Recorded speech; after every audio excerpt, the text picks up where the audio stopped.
Hi, this is Shabelle TV. Welcome to the news in English. With me, I am Omar Noor. The top stories include Somali Prime Minister leaves the country for Ethiopia to attend the high-level talks in the country. Somali president has received the credentials of a number of Western ambassadors sent to the country. Somali military claims to have killed dozens of Al-Shabaab militants during the clashes in central Somali's town of Beledweyne city. Somali military have stepped up operations against Al-Shabaab as the militant group loses strategic locations to the allied troops of the SNA and other allied forces from the AU and United States military in Africa. African Union is meeting in Addis Ababa to discuss the current situation in South Sudan. U.S. military has increased the airstrikes against Al-Shabaab in Somalia. Iran has condemned the U.S. for its role in the unrest in the country. United Nations strongly condemned the annexation of Russia of 4 regions in Ukraine.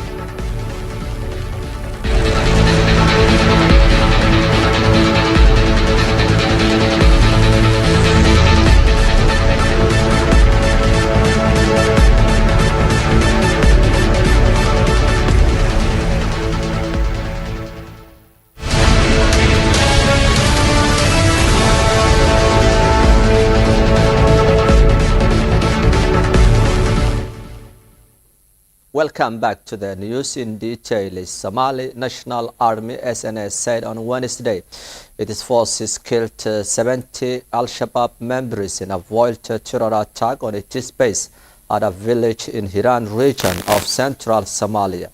General Odua Yusuf Rage, the commander-in-chief of the Somali National Army, said the deadly dawn attack at the army base located in Yasaman village left 3 soldiers dead. Our forces defeated the terrorists and killed 50 of them who attempted to raid the army base, General Odua Yusuf Rage has told the local media.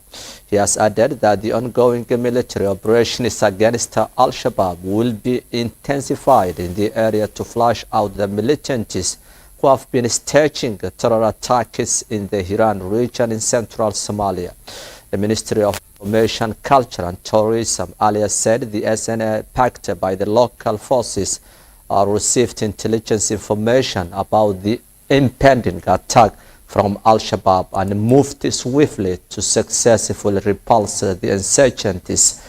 The ministry has added that the fierce fighting took place in Yasoman earlier on Wednesday morning, a village located 35 kilometers northeast of Bulaburde city in Hiran region. The Somali forces, backed by the pro-government militia, liberated more than 40 villages and killed hundreds of Al-Shabaab militants in the past 3 weeks in the ongoing military operations, mainly in central Somalia. The militant group lost ground to the Somali government and African Union troops in recent months, but still controls some territory in southern and central regions of the country. Somali government has regained strategic locations in the ongoing military operations against Al-Shabaab, but the threat of the militant group to the security is still imminent.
Somali journalists have strongly condemned the detention of a press union leader who was critical of the government directive restricting reporting on Al-Shabaab propaganda.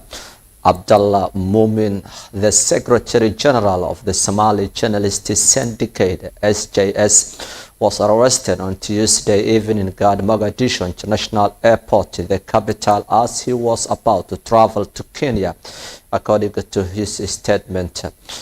It claimed that Mumin was transferred to Godka Jilao, a notorious detention facility run by the country's National Intelligence and Security Agency (NISA) near the presidential palace in Somali capital Mogadishu. Anadolu Agency was unable to independently verify this. Members of various Somali journalists union held a media conference on Monday at the SJS office in Mogadishu, expressing concern of the new government directive barring them from reporting on the Somali-based militant group Al-Shabaab propaganda media. The Somali journalists expressed concern that were not consulted and that the directive could undoubtedly restrict the freedom of expression and press freedom in the Horn of African nation. Momin's arrest was unacceptable aggression, according to Mustafa Momin, the sub-Saharan African representative of the New York-based Committee to the Protect Journalists (CPJ). The move was undoubtedly sending a ripple of fear through the Somali media community, added Mumin in a statement released by the CPJ. Somali authorities should release Mumin immediately and unconditionally, the non-profit said in a statement, urging them to instead work to create a climate in which the journalists could work without fear.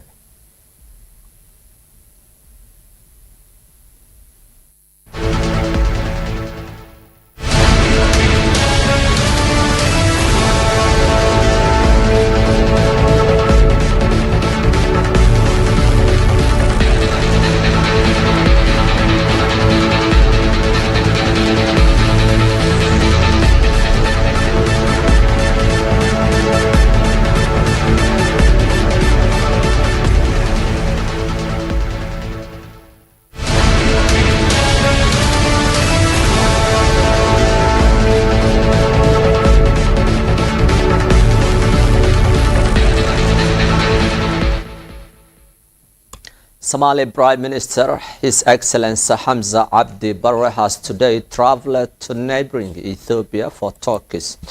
This will be the Prime Minister's first official visit to Ethiopia since he was appointed as Prime Minister last June.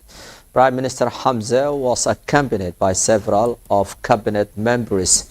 The Prime Minister will hold the talks with his Ethiopian counterpart Abiy Ahmed before proceeding to Jigjiga, the Somali regional state in eastern Ethiopia. Hamza is also expected to hold a meeting with the president of the regional state Mustafa Mohamed Agjar and other officials in the region.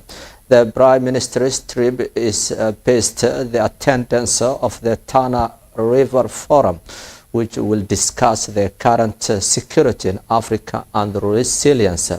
The forum will kick off in the Bahar Dar city in eastern Ethiopia on Friday. The Prime Minister has previously paid a visit to Tunisia, where he attended a high-level talks with the African leaders. The Prime Minister is now facing a daunting task to counter the Al-Shabaab threat, as the local forces is still battling against the militant group in parts of central Somalia. Prime Minister Hamza Abdi Barre has assured the public a security stability in the country and urged the members of the cabinet to play a role in the liberation of the country from Al-Shabaab.